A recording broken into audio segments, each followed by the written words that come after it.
Shortly after 2 p.m. on the 25th of September 1942, 4 of the RAF's top pilots took off from a remote Scottish airfield and set a course over the North Sea.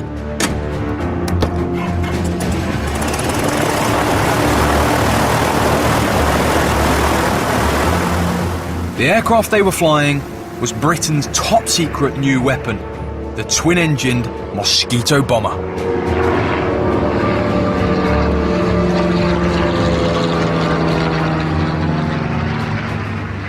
Flying just over the waves at 100 feet. 2 hours later, the Mosquitoes appeared over central Oslo in Nazi-occupied Norway.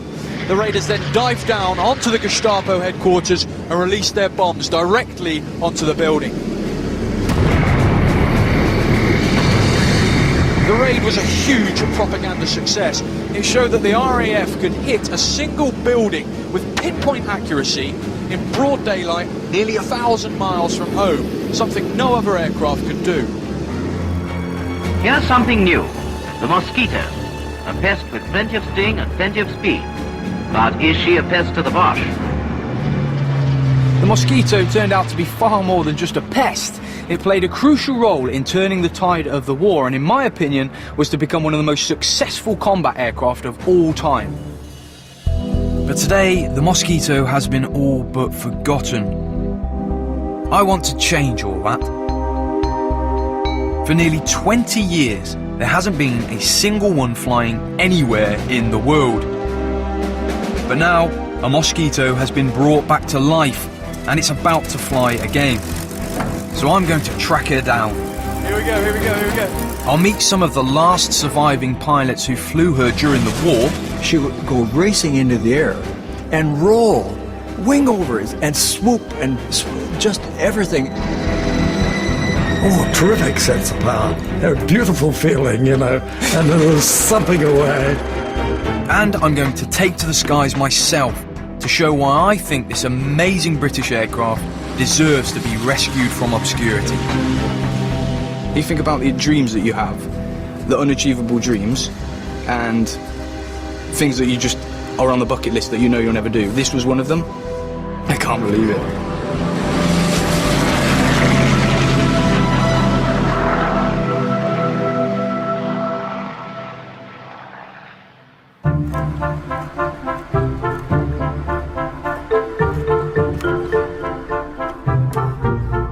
I spent several years as a Royal Marines commando, but part of me wishes I'd joined the RAF, because one of my real passions is flight. And after a car crash left me in a wheelchair, that's a dream I chose to pursue. Ever since I was a little boy, I've always had a massive fascination with aeroplanes. They seem almost magical to me. I think it's something about the grace, elegance and speed and raw power of them. It gives you, as a disabled person, a feeling of independence and freedom that I can't experience down here on Earth. You've got the ability to move up, down, left, right. You can roll, you can turn, you can spin, you can do whatever you like, and there's nobody around for miles. It's just you. Today, I've got my own pilot's license, and I've even bought my own plane. I'm now the owner of this beautiful little 1940s Piper Cub. But there's another plane in my collection that's even closer to my heart. So this Mosquito, I've had in my attic probably since I was about 7 or 8 years old. They always say it's a beautiful looking aeroplane. That's probably what appealed to me when I was younger. I mean, look at the graceful lines of it. It just looks right. And if an aeroplane looks right, generally it is right. And there aren't many aeroplanes that look more right than the Mosquito. And this one doesn't look all that great because my modelling skills when I was 8 weren't fantastic. But you can still see its clean lines and its elegance. Imagine that coming at you at 400 miles an hour. 70 years ago, we needed the Mosquito badly. By the spring of 1940, Britain faced the greatest crisis in its history.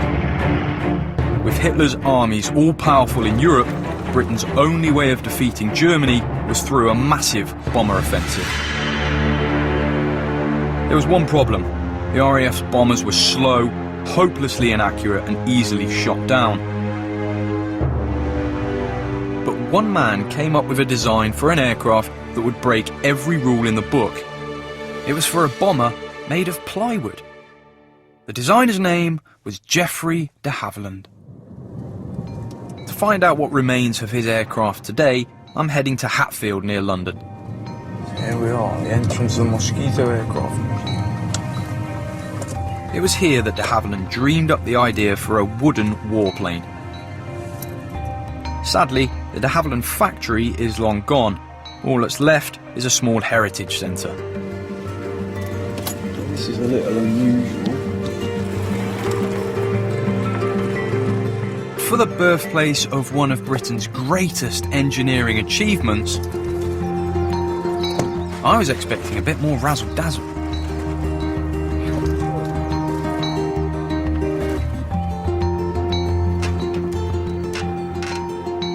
Well, here we are. It's the birthplace of the wooden wonder, the Mosquito itself.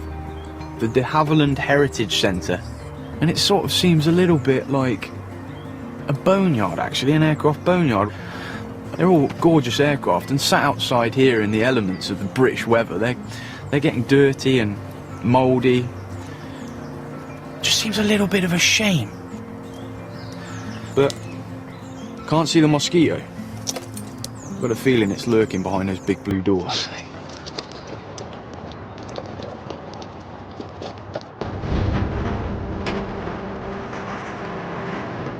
Like almost every other Mosquito, this one's flying days are over. But just to see one is a rare treat. What a ripper. Look at the size of the thing. Oh, it's crazy. The first Mosquito I've ever seen on her undercarriage, as she would have been in the Second World War. You only ever see them suspended from a ceiling at Duxford, Cosford, Hendon, etc. And you can't really, it doesn't really do them justice up there because you can never really gauge how big they are. They sort of get lost. Just a flipping amazing aeroplane. It just looks like a really elegant beast.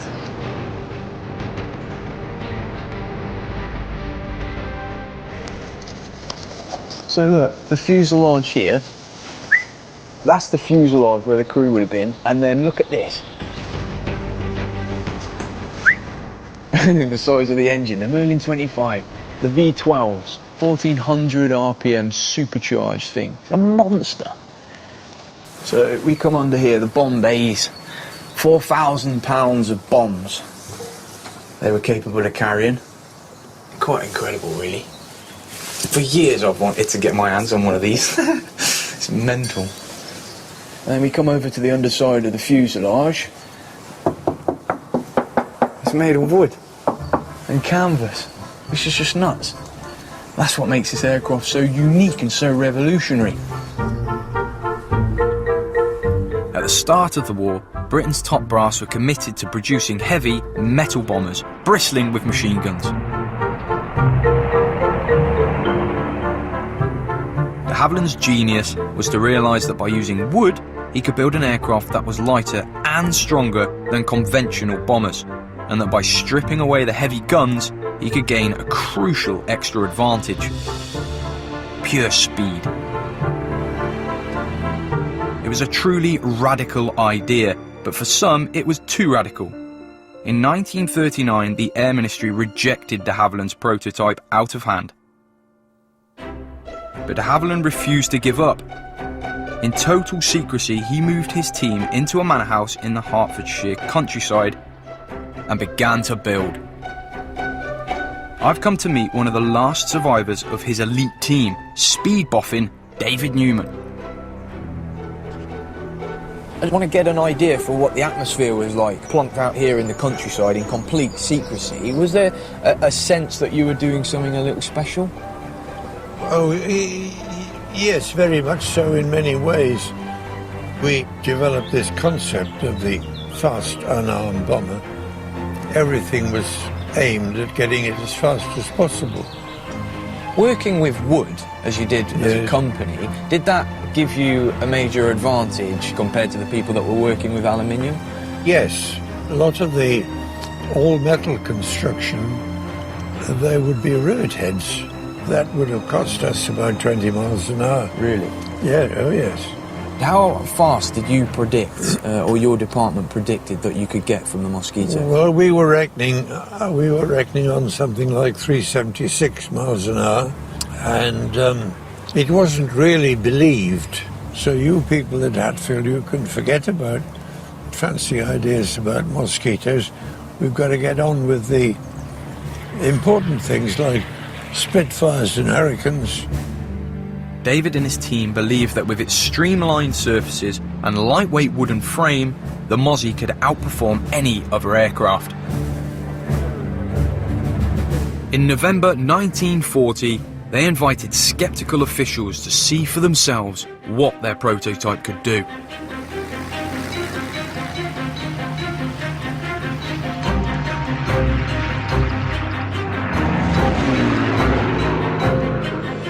The results were sensational.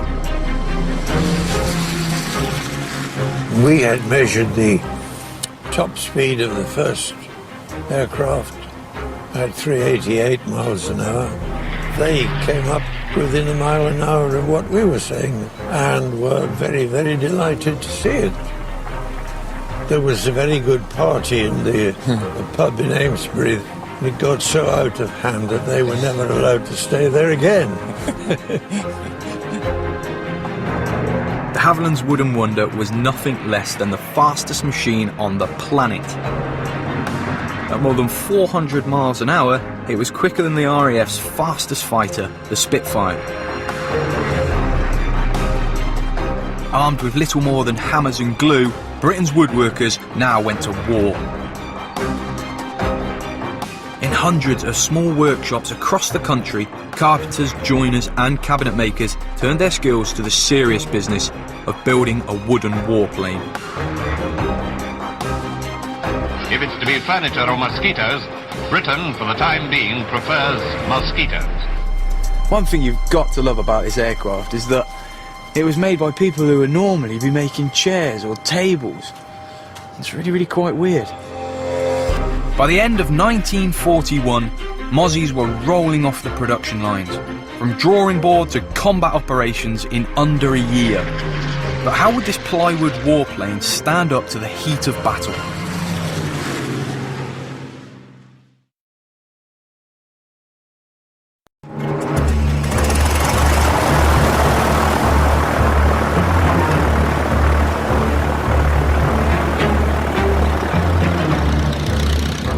This is Lasham Airfield in Hampshire. It's a special place to me because this is where I learned to fly. But during the war, this was a base for Mosquito squadrons. And for me, the stories of what those guys achieved are a huge inspiration.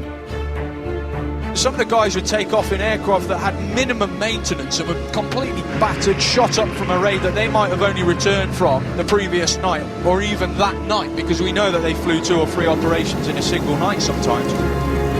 Terrifying conditions.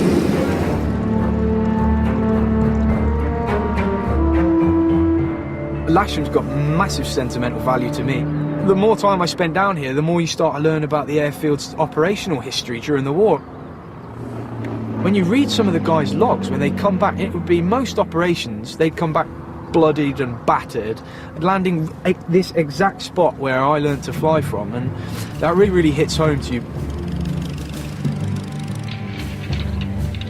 The squadrons that were based here received their first Mosquitoes in 1942, and their impact on the war effort was dramatic.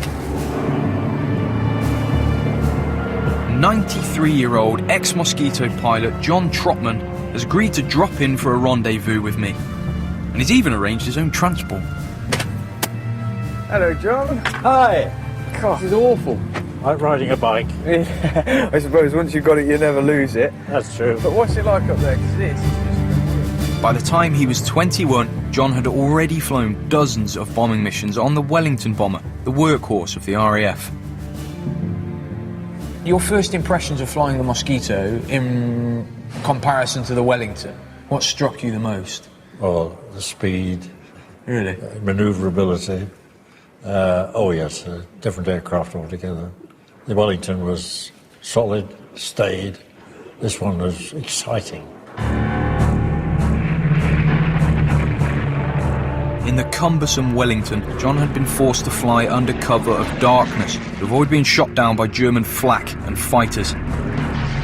In the Mosquito, he could use speed to evade German defences and hit targets at low level in broad daylight. Did you ever take part in any daylight raids?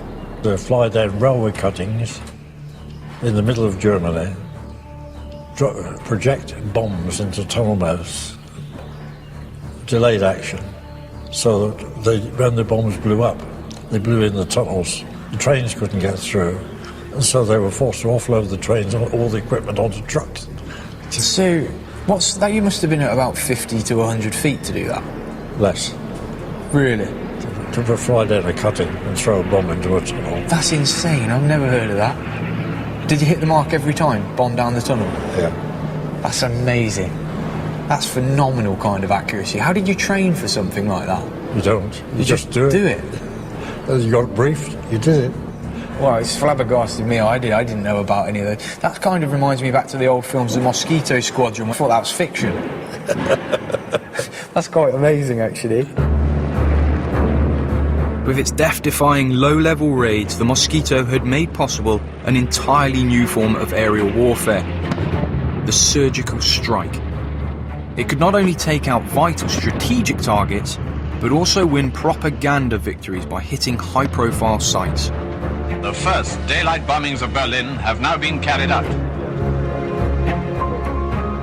In one humiliating insult, Mosquitoes even hit Berlin's radio station, just as Luftwaffe chief Hermann Goering prepared to address a Nazi rally. The Royal Air Force compelled the fat Field Marshal to start 1 hour late, while the people of the Reich waited and wondered.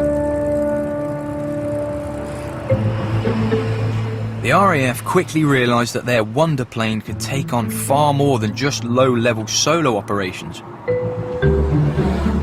Soon the Mozzie would be spearheading mass raids by the entire heavy bomber force, with devastating results. Hi, mate. Good morning, Arthur. It's lovely to see you. Always a pleasure to see anybody from 4-2. You lead on because you know where you're going. The RAF suffered a terrible shock in 1941-42 because it suddenly realised that, first of all, it couldn't bomb in daylight because everything got shot down, and secondly, when it tried to bomb at night, it had enormous problems because not only could the crews not get bombs within yards of their objectives, they couldn't even get within miles of their objectives. And then along comes the Mosquito. Here is a plane that flies incredibly fast, and although, shock horror, it hasn't got any guns, the Germans hardly get time to look at it before it's been and dropped something and come back. And very soon, everybody wanted Mosquitoes for marking targets. In the early years of the war, RAF bombing raids had been hopelessly inaccurate. Less than 1% of bombs dropped found their target. But from 1942, Mosquito Pathfinders flew ahead of the main force, dropping marker flares to guide the heavy bombers accurately over their targets.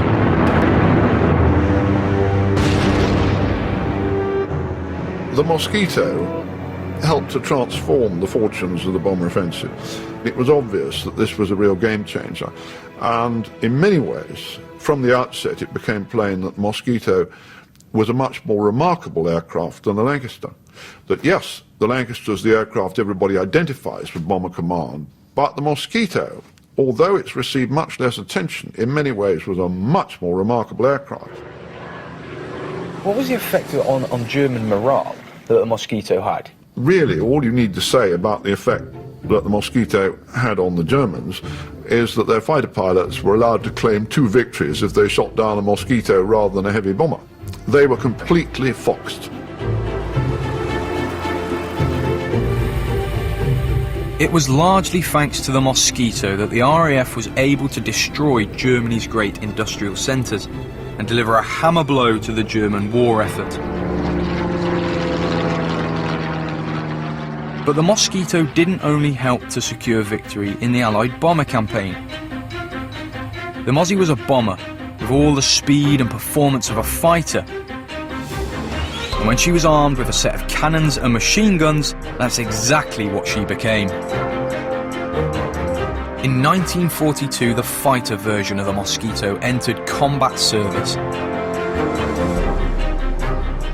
To find out what made it so special, I went for a pint near my local airfield with one of the war's top Mosquito fighter pilots, 93-year-old Bud Badley. So, Bud, what was it like the first time you got behind the controls, going from the aircraft you trained on?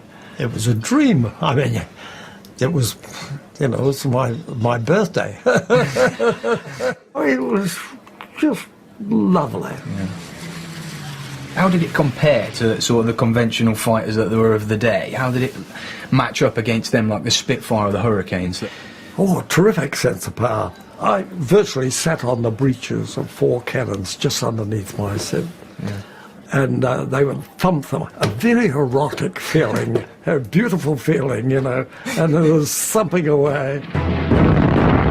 Real thumps right into the seat of your pants at that. It was absolutely marvellous.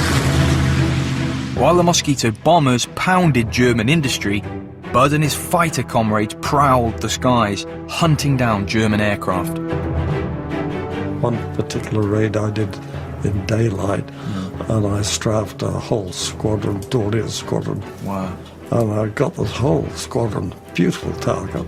How many Dorniers were sat on the ground? The whole squadron. Being... how? I don't know. I should have time to count. I suppose not, if you're travelling but, at 400 miles an hour. They were in two nice, neat rows either side of the road. So all I had to do was strafe the whole length with half the squadron on. But Bud and his mates didn't get things all their own way.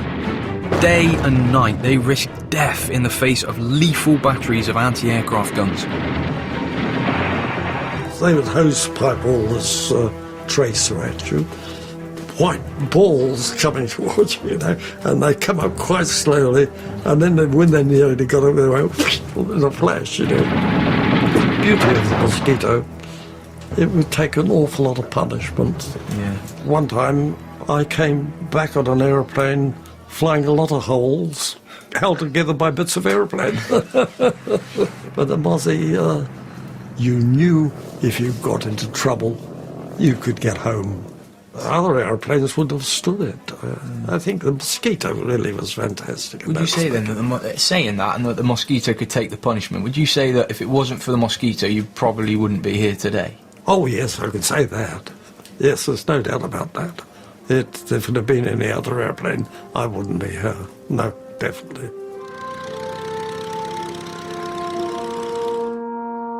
Partly thanks to its wooden frame, the Mosquito could soak up battle damage that would have brought other planes down. And for much of the war, it was the wooden wonder that kept Britain safe from German bombers. But the Mosquito didn't only provide a crucial defensive shield on the home front. It could also hunt down enemies in places that no other aircraft could reach.